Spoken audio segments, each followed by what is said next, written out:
Okay, welcome back. Well, this video is about bonds. It's bonds part two. So if you haven't watched bonds part one, you might want to go do that first. Uh, we're just going to go into a little bit more detail about uh, bonds and some of the features of them. This will probably be a fairly short video. We're not going to do heavy math here, but just do some more defining a few terms and kind of walking through how bonds are classified and so forth. So to start off with, typically a bond will be classified according to a few characteristics. The first one is tax status. And what that means is some some bonds will be taxable and some bonds will be tax exempt.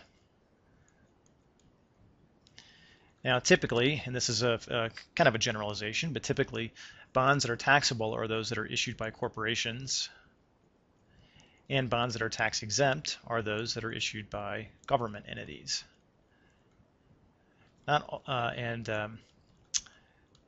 Most often it's municipal bonds that are tax exempt. Okay, so that's the first thing.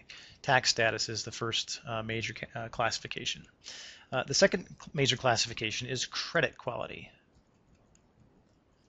And when you look at a bond, so again, just remembering back to our earlier video on bonds, we know that bonds are sold by what we call issuers. And these issuers, again, are corporations or government entities in most cases. And those issuers are going to have a credit rating. Oftentimes, those credit ratings are given or established by independent credit rating agencies. Some popular ones are S&P and Moody's are a couple of them that you might find. There are others. And what those credit agencies do, these reporting agencies, they look at an issuer and decide how likely it is, if you will, that the issuer will actually make good on its promise to pay interest and principal. And if they think it's very good, then you'll get the highest rating, AAA rating. Oftentimes, U.S. government securities are given this very high rating. And those ratings will go all the way down. You'll see some B, B plus, B, something called C plus plus, and down you go. So you can see that as you get further along in the alphabet, and they really, once you get to D, you're in pretty high risk territory here. But those are the credit quality. So typically then the bond will be given a credit rating. So it might be, in this case, an A plus rating, let's say, by one of the credit rating agencies. And that gives you some indication of, again, well, let's just call this the likelihood of the issuer repaying interest and principal. All right. The third major classification, if you will, is issuer type. And this kind of comes back to what we were talking about above, but the issuer type will be either private or public. And then within that, the public is a federal government agency, or the federal government, a state, a county, or a city in most cases. And then the private are typically corporations that will issue bonds. So you'll hear of a corporate bond. You have an opportunity to invest in a corporate bond or a government bond. And so that's what we're talking about when we talk about issuer type. And then the fourth category is the maturity.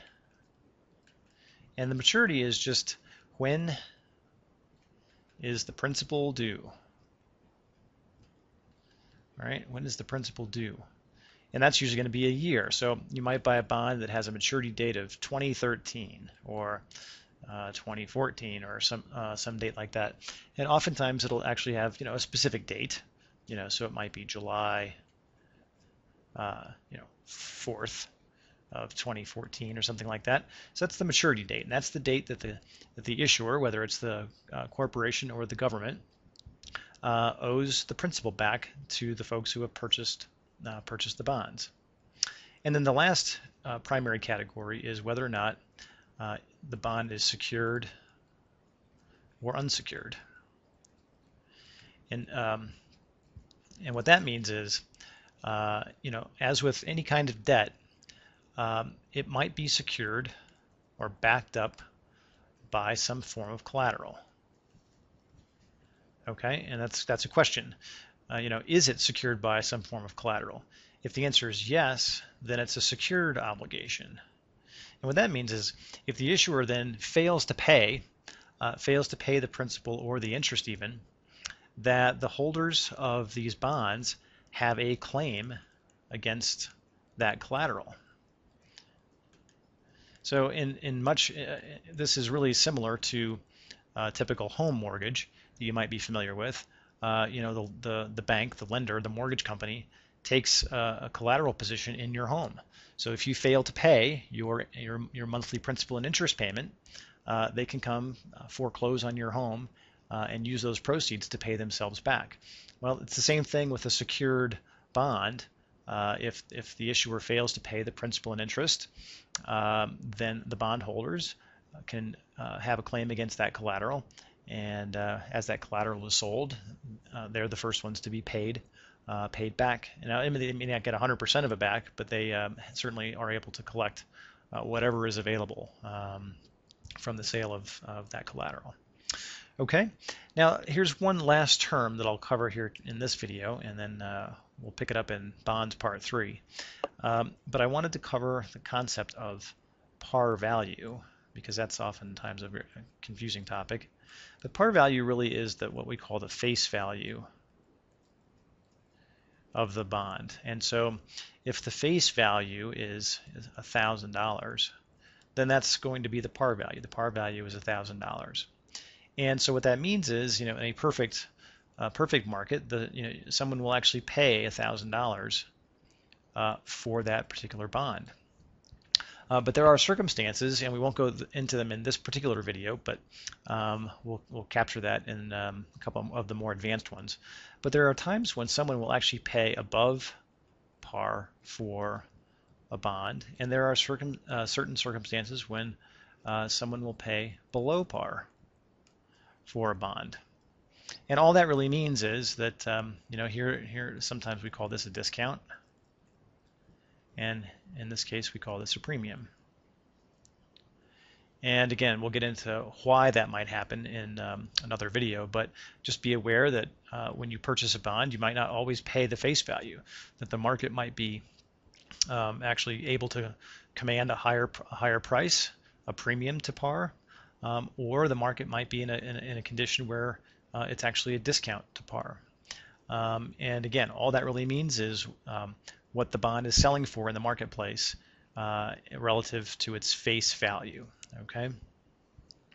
Now, and I promised this was the last thing, but it's not. I'm going to add one more little thing down here at the very bottom, and that is just actually I'm going to put this over here because it really belongs over here.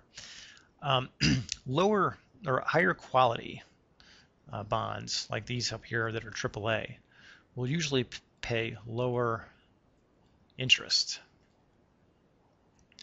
And then as the bonds get riskier from a credit standpoint, as we've shown here, the interest rate will actually go up. We'll have higher interest down here. And the reason is just a fairly common market fact, or well, we'll call it a market fact, that as risk goes up, investors will require a higher return in exchange for that risk. And so in this case, the risk is the risk of repayment, right? We talked about that earlier, that these credit qualities talk about the likelihood of issuer repaying the interest and principal.